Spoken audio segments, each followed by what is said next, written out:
Welcome to magnificent Monday weather, everyone. Springtime in October. I'm meteorologist Andrew Humphrey. Still have mostly clear skies out there, a few clouds off to our west.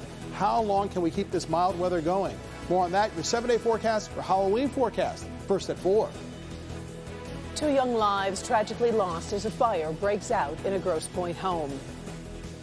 Breaking news involving Michigan State University's former president, who's now been ordered to stand trial. And the biggest fast food craze of the summer now has a return date as Popeyes takes the opportunity to swipe at one of its rivals.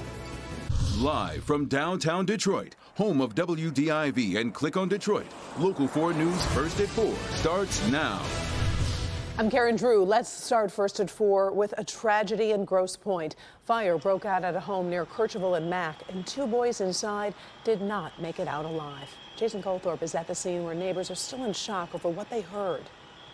What happened here at this home this morning on Fisher, just as tragic and heartbreaking as it gets. You can see the investigation still ongoing here, but what happened is fire broke out at this home. 2 boys were trapped, brothers, one in 4th grade, one in 5th grade. Neighbors could hear them screaming for help. Then I'm hearing yelling and screaming of Mom, and I'm running out the door, and some guy broke open the windows, and these huge flames came roaring out. We're told a bystander even stopped, heard the screaming. He kicked in the door. Neighbors were running to help, but no one could get past the smoke and the flames to help these 2 boys who we have confirmed were killed in this fire. Now, coming up at 5 o'clock, we'll tell you why they were still home and what happens next with this investigation. Back to you. All right, thank you, Jason. We do have some breaking news into our newsroom. Former Michigan State President Lou Anna K. Simon will stand trial on charges in the Larry Nassar scandal. Simon is accused of lying to police when they interviewed her about what she knew about allegations against Nassar. The decision comes after months of testimony to determine if Simon was told about a sexual assault complaint being made against Nassar back in 2014 meeting. Simon will be back in court in December, and of course, so will we. On Detroit's west side, 2 women are killed in a crash. This happened about 7 o'clock this morning at Greenfield and Grand River. We're told the driver of the red SUV ran a red light, slammed into the side of the blue Nissan, killing the 2 women. Right now, that driver of the SUV is in critical condition. 3 children were also in the SUV. They're listed as stable, expected to be okay. Police are investigating the crash. We expect to hear more reaction today surrounding the life and legacy of John Conyers, who passed away Sunday at the age of 90. He served more than 50 years in Congress, the longest serving African-American member of Congress. Conyers helped found the Congressional Black Caucus and pushed civil rights throughout his career. Funeral arrangements have not yet been released. Meantime, coming up at 5 and 6, we're going to take a look at the congressman's complicated legacy, also the debate over whether he should lie in state the way other members of Congress have. Time now for our first look at our Monday afternoon and evening forecast. Andrew's in for Ben. Hey, Andrew. Hey there, Karen. Simply marvelous outside with temperatures that are in the 60s right now. Feels like springtime here in Detroit with 65 degrees over at Metro Airport. Look at our friends and neighbors over in Flint. 67 degrees. Good afternoon to you. Warm weather, mild weather, all the way into the thumb as well. Sandusky, always got you covered up north. We're looking at 63 degrees there. Look at the beautiful blue skies overhead. Picture perfect as you look at downtown Detroit. Looks like a postcard, doesn't it? Well, we're going to keep these clear conditions as we go through the evening. Temperatures remain in the middle and low 60s right now, into the upper 50s and low 60s by dinner time and by the start of this. We got basketball here in downtown Detroit. Indiana in town taking on the Pistons. 61 degrees just before tip-off, which is right at 7 o'clock. And temperatures cool off into the 50s later on tonight and still remaining dry. Will we keep that going into later this week? More on that in your Halloween forecast in minutes.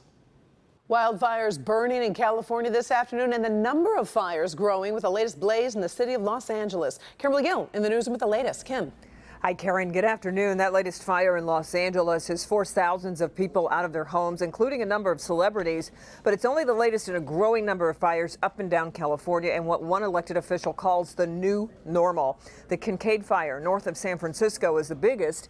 It's been burning for 5 days and charred more than 85 square miles, forcing nearly 200,000 people to evacuate from their homes.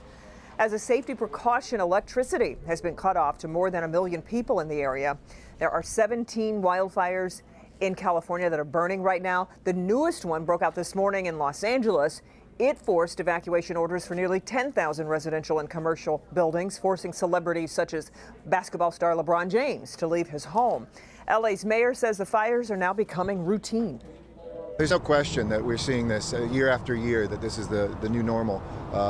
Extreme weather, we saw that in the early part of the year with a lot of rain, which provided a lot of fuel. We knew that in January when we had all of that rain.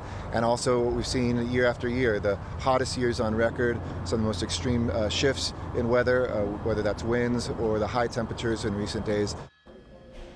Yeah, and while the California wildfires have destroyed property and disrupted thousands of lives, the fires have not been blamed for any deaths or major injuries. So that's certainly good news there. And the latest word from California wine country is that the biggest of the wildfires, the Kincade fire that we just talked to you about, is only 5% contained. And California's governor says some wind gusts in the fire region have been measured at more than 100 miles per hour. So Karen will continue to monitor it and bring you any new developments. Until then, we'll send it back to you in the studio. All right, we appreciate it. Thank you, Kim.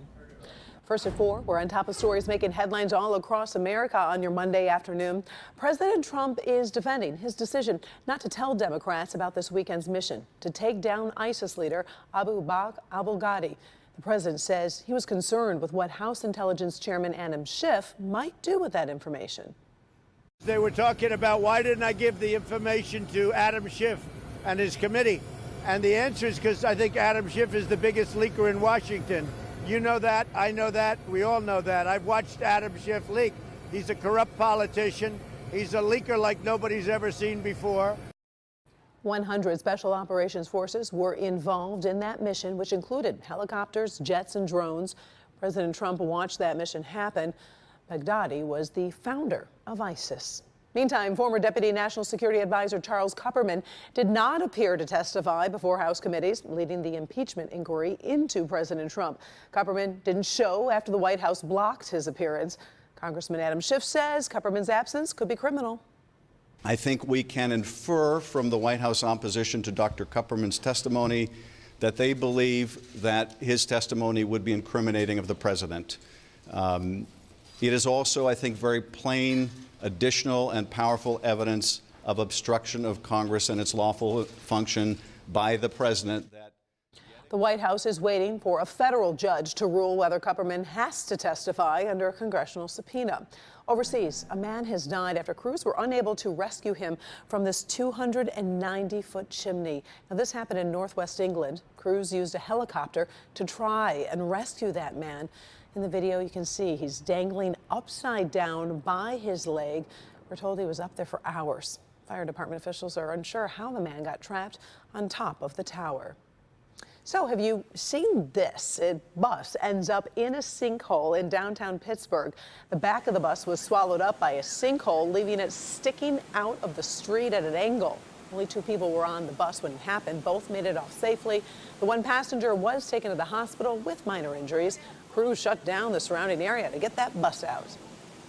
When the trick-or-treaters come around Thursday night, you may notice some non-traditional colors on their Halloween gear. So if you happen to see blue or teal pumpkin buckets, that's meant to signal something important to you. Kim DiGiulio explains.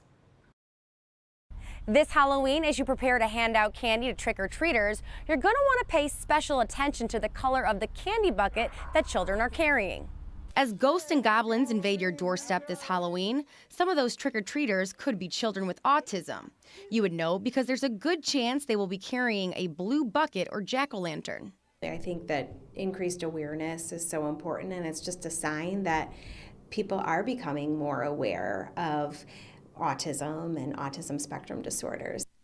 Dr. Dana Cohen, director of the Autism Evaluation Center at Beaumont, says Halloween can be a lot for children with an autism spectrum disorder. Inbred in the tradition is to go up to somebody's home and interact with them, ask for the candy, say trick or treat.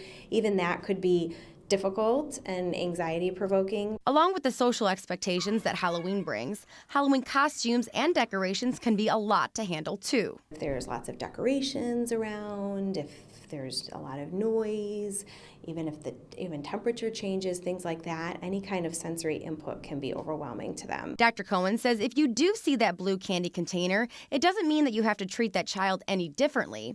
Just be aware of what they could be going through.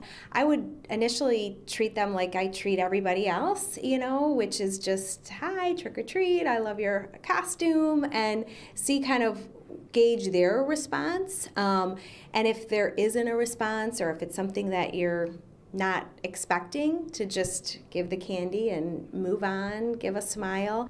Another color you're going to want to look out for this Halloween is the color teal. If a child is carrying a teal candy bucket, that likely means they have a food allergy to something like tree nuts or peanuts. I'm Kim DeGiulio, Local 4. Head first at 4, people who prefer having an older model smartphone are suddenly feeling the pressure thanks to a message they just got warning them about this Sunday. Plus, as if you needed another excuse, the type of chocolate that's proven to give you the same type of mental boost as vigorous exercise.